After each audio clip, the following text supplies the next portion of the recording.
Good afternoon, guys. I'm in the Wasatch again here to make a regular forest video. We're starting off in a forest of Pseudotsuga menziesii, the Douglas fir, which you can see with its classic Douglas fir cones hanging down from the branches, which helps tell apart from the true firs of the genus Abies, here represented by Abies concolor. Not going to see any cones on them because they're going to be at the top of the tree, but they point upward onto that guy. Helps distinguish these otherwise very similar looking, but not actually that closely related tree species. On these rocks, you actually got something kind of interesting, at least in my opinion. Of a few native species of Sedum around here, a fairly common one nonetheless. Sedum debile, or debile, not sure how you want to pronounce that, but it's a member of Crassulaceae, a succulent plant you find very common in rocky areas in the Wasatch and other areas of the Rocky Mountains. And just look at those flowers it produces. Could you believe that such a humble plant produces such nice flowers? I mean, it almost looks like it's not even a plant, just something that just, you find in the ground. Distinguished by other sedum species around here by the fact that it has opposite leaves.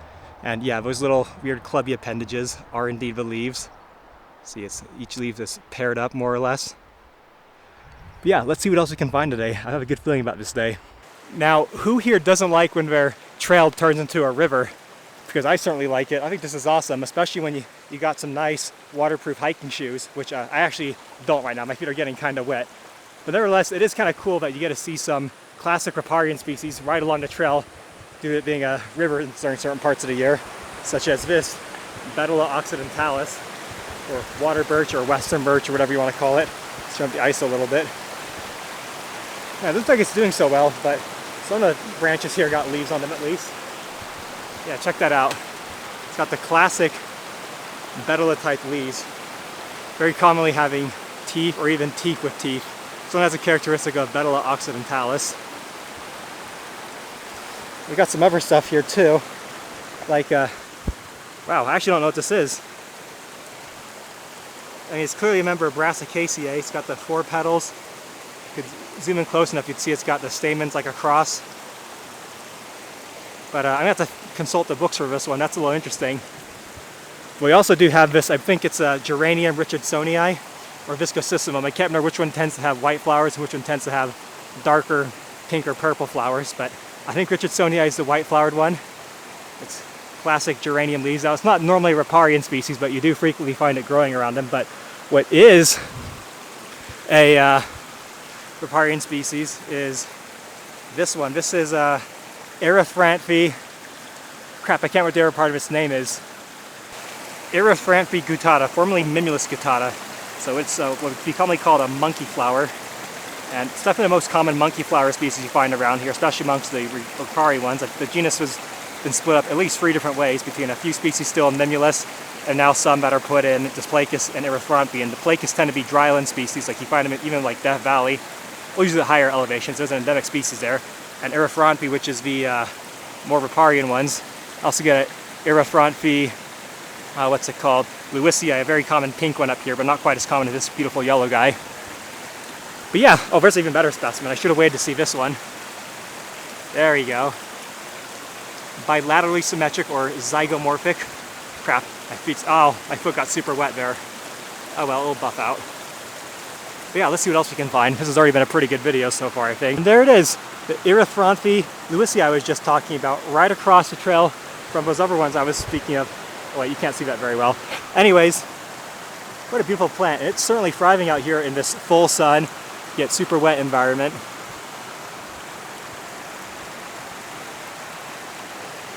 How nice. And as I always find myself on these hikes, I'm now in a semi-arid mountain brush microsite dominated by Cercocarpus ledifolius, a curly mountain mahogany, a great species of the subfamily Drydoidea and Rosaceae. This is a rose family member, complete with the classic galls you always find towards the tips of the branches. What induces them, I honestly can't remember. I'm a little bit embarrassed by that. And of course also the Quercus gimbelii, a tree I probably talk about more than any other on this channel, regrettably. Not that it's not a cool species, it's just a little bit too much. I like to get out more and see more interesting things. And the other one I don't talk about too much, the Acer grandidentatum, the Bigtooth Maple. We're at about 7,100 feet right now, close to, what, it'd be about 2,200 meters? I can't remember, I gotta work on my metric skills some more. Oh, and of course some amazing views too. Let's see what else we can find now. Like that, we got a slow transition to a forest with more Populus tremuloides or Quaking Aspen. Major important element in the mid elevation forest of really the whole Rocky Mountains, not just the Wasatch, of course. Some of the most common trees in all of North America, and a really good species too. Of course, you guys probably know that these trees might all be clones of each other, because that's what they do. They rarely reproduce from seed, and usually reproduce, or just at least produce new trees, I should say, by growing their root system outward and setting up shoots. So they can all behave similarly. Like you'll find a whole grove of trees that all leaf out at the same time, and their leaves change color and the same colors like that. Like it might be all red or all yellow when they're done and ready to drop their leaves at the same time of year, because they have the same genes telling them when to drop their leaves and what color to turn, essentially. Which is really just a process of killing off the extra pigments in their leaves, like chlorophyll first, and then like the carotenoids and stuff like that. Eventually leaving behind just the red anthocyanins. And the understory got some amazing things too.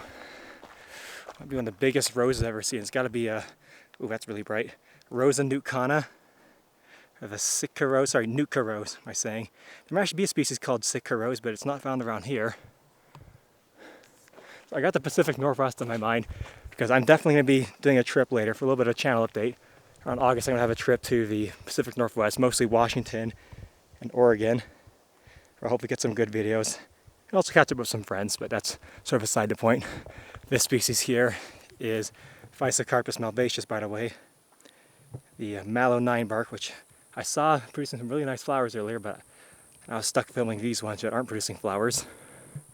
Remember the rose family, just like this guy over here as well, this Sorbus scopulina, or I think Green's mountain ash. We just call it rowan or mountain ash here. A great group of trees. So some, here we're more just like really large spreading shrubs, but in Europe you get some full-on tree-sized ones, like up to like 60, maybe 100 feet tall. In China as well. It's the kind of stuff that thrives when you get a bit more moisture, less sun exposure, so therefore less evapotranspiration. A lot more greenery and less arid-adapted plants like the Cercocarpus I was talking about earlier. Oh, there you go. There's some flowers of that Cercocarpus malvaceus. Some more channel update stuff. In addition to the Pacific Northwest trip I was talking about, I'll likely have a trip to southern Utah for 5 days in mid-July. You can hit a bunch of stuff there. I might go into Arizona as well. I like to get the coral pink sand dunes and a few other places like around this one area in Richfield I'm going to keep a secret for now I'd like to check out. But otherwise, yeah, mostly be around here in the Wasatch, and then hopefully in February next year I can go back to Hawaii. It's my favorite place in the whole world, and hit some other cool stuff. I think Joey Santor's finally going to be doing some Hawaii videos, because I know he's got some tour dates planned for Honolulu. So if you didn't go and check out the Hawaiian flora out there, that'd be a big shame. Oh, look at that.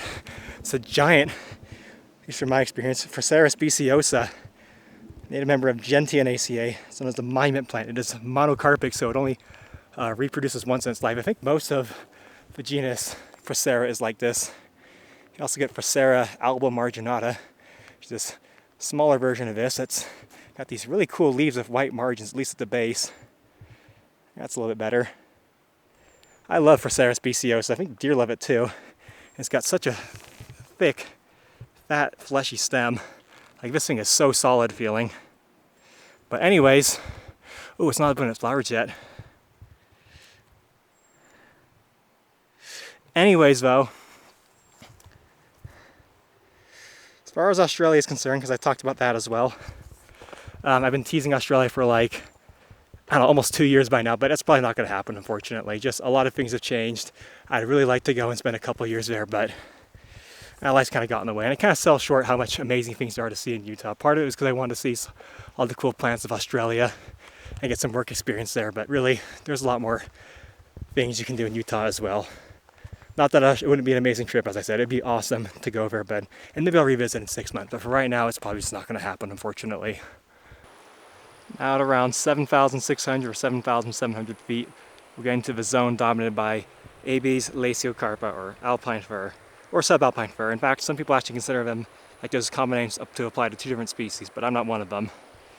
We also have, looks like almost like an Abies concolor growing right next to them. They have longer needles than the Abies lasiocarpa. In these mountains below 7,000 feet is usually where you find Abies concolor, while above 7,500 is typically the domain of Abies lasiocarpa, though I'm trying to find some places where they grow in close proximity so I can make a video on how to exactly tell them apart. I mean, you can usually do it just by knowing what elevation you're at, but I want to get right at the meat of what separates them as 2 species. Of course, we got some other stuff here. I think most notably is this, it's got to be, what is it? It's Lathyrus pauciflorus, one of the 2 common vining pea family members you find commonly here. Or something vining plants like to do is grow against other plants. This is a twining vine, by the way. It connects to and grows up other plants with twining appendages, not little adventitious roots that sticks into the plant. But there's classic pea family flowers as well. But obviously, plants that like to vine and grow up other trees are simply trying to spend as little energy as possible to get the most sunlight. So by having a really thin stem, they can save energy if they're able to find another way to get up and reach the sunlight. And of course, they just do it by wrapping around other plants. Not really parasites, because a parasite's a really specific term that refers to how species like to steal nutrients or energy from other organisms, but in a way, it's a bit of freeloading when you think about it. Some more pinkish geranium. And what's got to be Castellegula narifolia. I know in my last video I showed it living in the desert, but it's a plant that also thrives in the mountains, pretty much almost to the tree line, distinguished by its long petals, which are actually the green portion right there, the little green thing sticking out of what looks like the real petals right there, but are actually the sepals or bracts. And the fact that the sepals, which collectively are called the calyx, is more divided deeply below than above. It's a little hard to see here, but if you were to see the sort of floral tube made by the calyx, you could notice that it's sort of cleft on the underside rather than the top side. I love the castellage. They're just such beautiful plants. I'm almost ready to turn around here, but first we got this other common vining member of Fabaceae I was talking about. This is Vicia americana, which is actually a pretty common species. You can see it in some parts of the more deserty areas of Utah, like in the pinyon juniper in some cases. Very widespread plant. And this, of course, behind it is Rubus parviflorus, also known as thimbleberry. Not really producing flowers, and certainly not fruit here, but here's a great edible species around here. You also get a Rubus idaeus, or actually Rubus strigosus now. Usually found as the same species of Rubus, or I should say is a common raspberry you find in Europe, but it's actually its own species in western North America. It's not the same one, but it could be closely related for all I know. Oh, what's this? Is this a Heracleum lanatum? Probably not, because we also got these leaves out here. It might be one of the ligusticums actually. I'll try and put up what it is. I'm trying to learn some more of a common Apiaceae you see out here in the mid elevations of the Rocky Mountains, because I'm so unfamiliar with them and they're everywhere, so I'm never able to talk about them in video. But it does look like it might be one of the ligusticums if this is its leaves it's producing actually, which does seem to be the case. It's a little blurry. And growing amongst it, we got the Agastache ticifolia, something like giant nettleleaf hyssop or nettleleaf giant hyssop or whatever. Classic mint family member around here, probably the most common you'll find in the Rocky Mountains, or sorry, I should say Wasatch, but of course, so Wasatch is a very western portion of the Rocky Mountains. I'm sure it's common all over the western United States. But yeah, I'm really curious to figure out what this is. That's what its leaves look like. This is inflorescence. It's compound umbel. I just missed casting it on film, but I'll first say this is Aquilegia coralea, or Soralea, however you want to pronounce it. You can say Cyralea if you want to be truly accurate, but really no one wants to pronounce Latin fully accurate. Anyways, very common, beautiful columbine around here. It's got these long nectar spurs from the petals that are, of course, there to attract butterflies as their pollinators. However, I saw this big bumblebee chewing at the base of them, trying to get the nectar there. At least I presume that's what it was trying to do. Trying to get a free meal. hell not even, but he got wise to me filming him and he flew out before I could actually catch him on camera. There's a better view of the stem of that, what I think is Lycusticum felicicum. I think this is actually one less common Lycusticum species you see around here. I'm almost positive that's what this is, but I'm not fully sure. Almost looks like it could be a big lomatium too, but I'm not so sure about that. Maybe it is, I don't know. Yeah, definitely not a lomatium, because a lomatium secondary umbels are usually in a sort of ball shape, and these definitely aren't. Man, so I'm always learning just how little I actually know I'm out here, and this probably is a lupinus, is that Lupinus agrifolius or argentea? Lupus argentea, yeah, that's what it was. Or Ceraceus, or just whatever one it could be. They all look very similar, and they're kind of more advanced level botany, telling them all apart from each other. But it is a classic member of the pea family, one with, as all lupinus are, palmately compound leaves rather than pinnately. I think this might be a good place to turn around, so I'm thanks for sticking around if you did this long. If you like this video, I got a bunch of like it, so feel free to check them all out. Just as a reminder, thanks for watching and see you next time. One more thing up here, I'm noticing these rather bare slopes on the west facing side, and I wonder if it's actually an avalanche zone. I have to keep scraping these areas bare periodically, though. I'm not sure that could be the case, because imagine those trees would be ripped clean out if this area is getting nearly frequent enough avalanches to make everything else so low growing. But who knows? I'm still trying to work on learning the landscape, or reading the landscape. Like that area looks like it might be much more of an avalanche zone. I got those really low growing Populus tremuloides up there. I think is that Populus tremuloides even? This might be conifers actually. I take it back, I don't know what I'm talking about.